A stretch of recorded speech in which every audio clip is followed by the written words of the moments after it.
Warahmatullahi wabarakatuh. Izin memperkenalkan diri, saya Bintang Aulian dengan NIM F1D123034 dari kelas B. Nah, pada kesempatan ini saya akan membahas mengenai model longsoran di tambang terbuka. Nah, beberapa model longsoran di tambang terbuka ini ada 4 jenis utama. Nah, jenis yang pertama yaitu longsoran busur atau circular failure.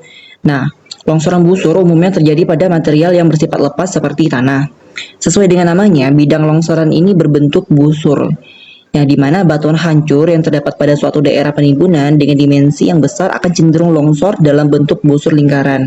Nah, informasi ini saya dapatkan dari jurnal Hike and Ray pada tahun 1981. Nah, pada longsoran busur yang terjadi pada daerah timbunan, faktor struktur geologi tidak terlalu berpengaruh pada kestabilan lereng timbunan. Nah, pada gambar A ini saya akan menjelaskan mengenai ilustrasi dari longsoran busur, yang dimana material tanah ini cenderung jatuh ke bawah atau longsor ke bawah. Nah, kita dapat lihat seperti ini. Dia berpindah ke bawah atau longsor ke bawah dari kedudukan bidangnya. Nah, yang gambar kedua ini adalah atau yang ke B, ini merupakan proyeksi stereografi, yang dimana di sini sudah dijelaskan bahwa garis yang ini merupakan slope face, lalu yang ini adalah crest-nya.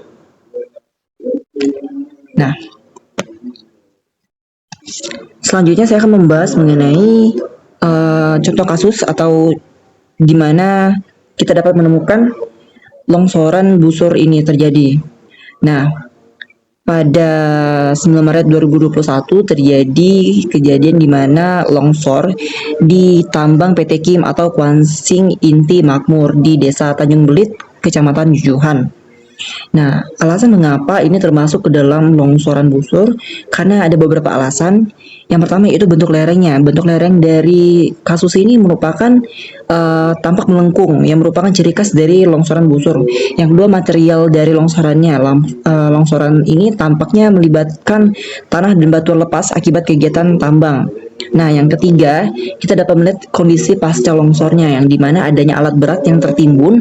Ini menunjukkan pergerakan material dalam jumlah yang sangat besar.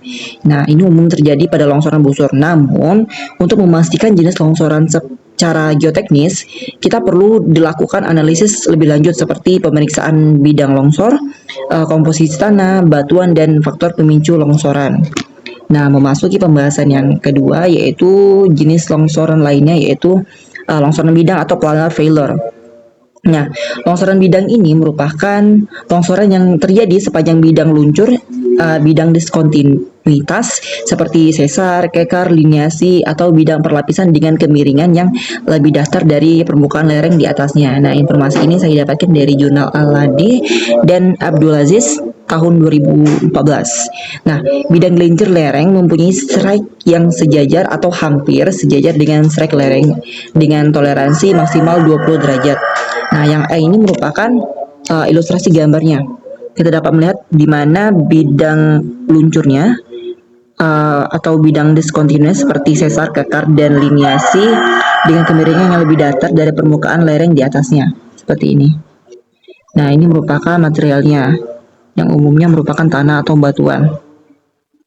Dengan toleransi maksimal 20 derajat kemiringannya. Nah, yang B ini merupakan proyeksi stereografi dari longsoran bidang. Nah, yang ini merupakan direction of slide-nya, dan ini merupakan slope-nya. Nah, ini adalah crest-nya.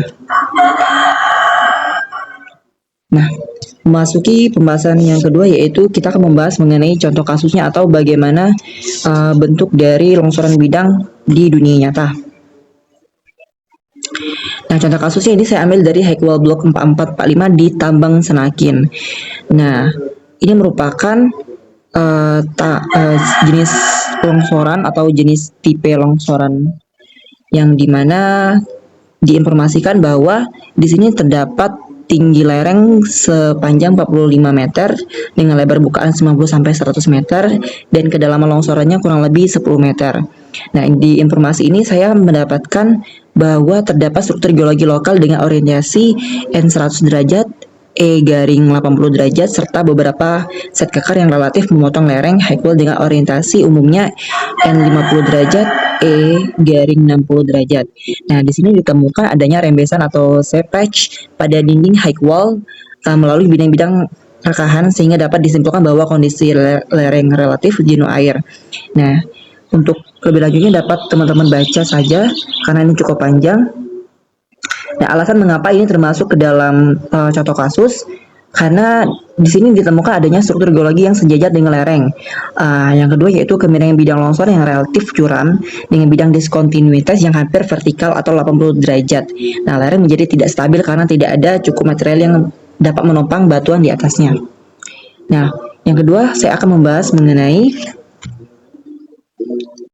jenis longsoran baji atau wedge failure.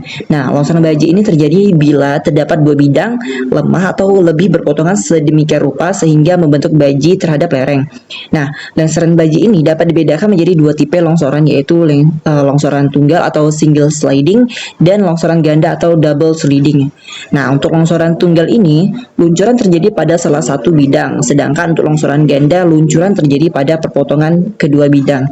Nah, pada gambar yang A ini merupakan ilustrasi dari longsoran baji, yang dimana terdapat dua bidang lemah atau lebih berpotongan sedemikian rupa sehingga membentuk baji. Nah, seperti ini. Nah, di sini merupakan material yang jatuh. Nah, yang B ini merupakan proyeksi stratigrafinya. Nah, di mana dapat ditemukan banyaknya kekar atau sesar yang dapat kita lihat dari sini. Ada dua telur mata sapi karena mereka saling menyatu, saling berhubungan, kekar dan sesar, kekar atau failure-nya. Nah, ini merupakan crest of slope-nya, ini slope-nya, dan ini merupakan direction of sliding-nya. Nah, selanjutnya kita akan membahas mengenai contoh kasus atau di mana kita dapat menemukan longsoran baji ini.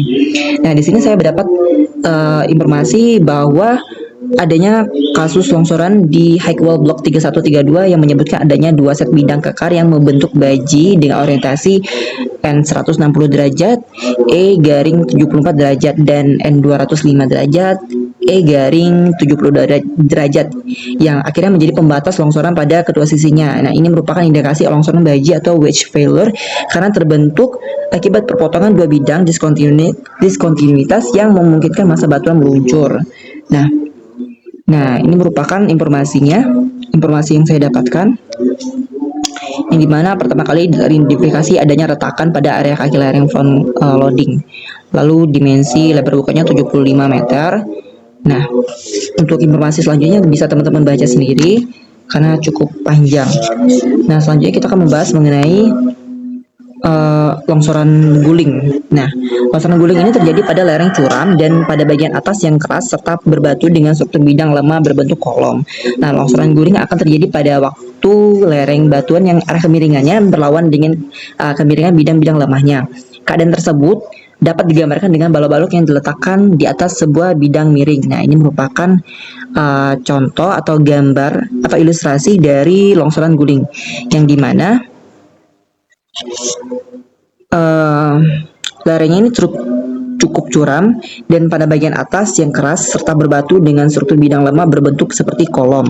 Nah, dapat kita lihat ini berbentuk seperti kolom.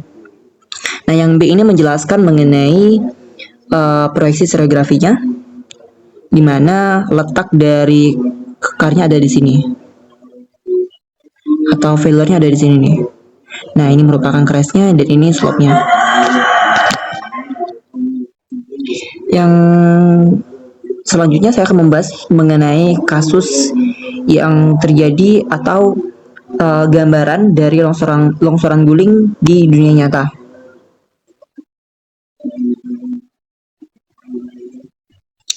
Nah, contoh kasus di sini saya mengambil contoh kasus dari atau gambaran dari identifikasi jenis longsoran pada tambang terbuka daerah Beringin Makmur 2 Kecamatan Rawas Ilir Sumatera Selatan.